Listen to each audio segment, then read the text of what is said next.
Salut les cinéphages, c'est Merege, et aujourd'hui on vient parler du film Free Guy que j'ai été voir avec David de Film Talker. On a une petite semaine de retard, écoutez, c'est comme ça, hein, c'est les vacances. Moi je suis en train de travailler sur des projets personnels, donc comme je vous l'avais dit, il y a moins de vidéos. Mais j'ai décidé de vous faire une petite vidéo à l'arrache, on va dire, comme ça, pour vous parler donc de Free Guy, parce qu'on a plutôt bien aimé tous les deux. On a trouvé que c'était un plutôt très bon divertissement. Donc c'est assez rare pour être Cilianier, avec toutes les daubasses qu'on se tape infâmes ou les films très très fades ou très très moyens. Voilà, on va pas dire que c'est un grand film, hein, c'est pas exceptionnel non plus, mais ça remplit bien la mission de ce que ça promet à la base, et puis c'est plutôt très bien fait. Ryan Reynolds a l'air de s'amuser, le casting dans son ensemble également. Le fait qu'il y ait énormément d'effets spéciaux, là ça ne gêne pas foncièrement, puisque c'est un film à l'intérieur d'un jeu vidéo, hein, donc le fait que ce soit fake, finalement, c'est normal d'une certaine façon. C'est encore en fait un film sur une boucle temporelle, hein, avec donc un PNJ. Dans un jeu vidéo, c'est un personnage qui sert à rien, hein, genre un boulanger, voilà, les mecs que vous croisez dans la rue, et pas du tout les héros ni les personnages qui ont d'importance.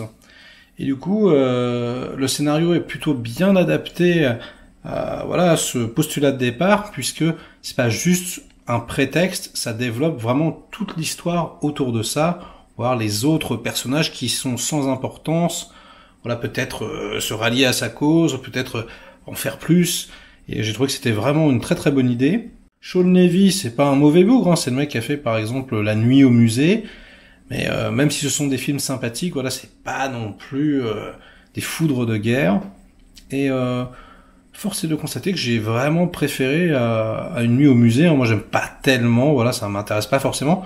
Là, je trouve que le concept de jeu vidéo, c'est assez rare d'avoir de bons films qui traitent de jeux vidéo, et je trouve que là, ils ont réussi vraiment à rendre ça plus ou moins cohérent, des points de vue plus ou moins cohérents également et intéressants.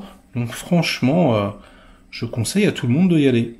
Ça ne réinvente pas la roue, hein, ça reste un film de boucle de SF, rencontre Pixel, rencontre ce genre de film, hein, qu'on a déjà vu, et c'est peut-être un petit peu vulgaire parfois, peut-être que la morale de l'histoire aussi est un petit peu particulière. On dira que le monde idéal, c'est un monde où il y a plus vraiment de plaisir, il y a plus de violence, il y a plus de virulence.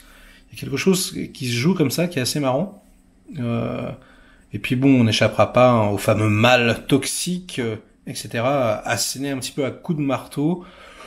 Bon, j'ai pas trouvé ça du meilleur goût, encore une fois, mais c'est la mode, je m'y fais. Voilà, c'est partout de toute façon. Donc, parlons-en dans les commentaires. Qu'est-ce que vous avez pensé de ce film?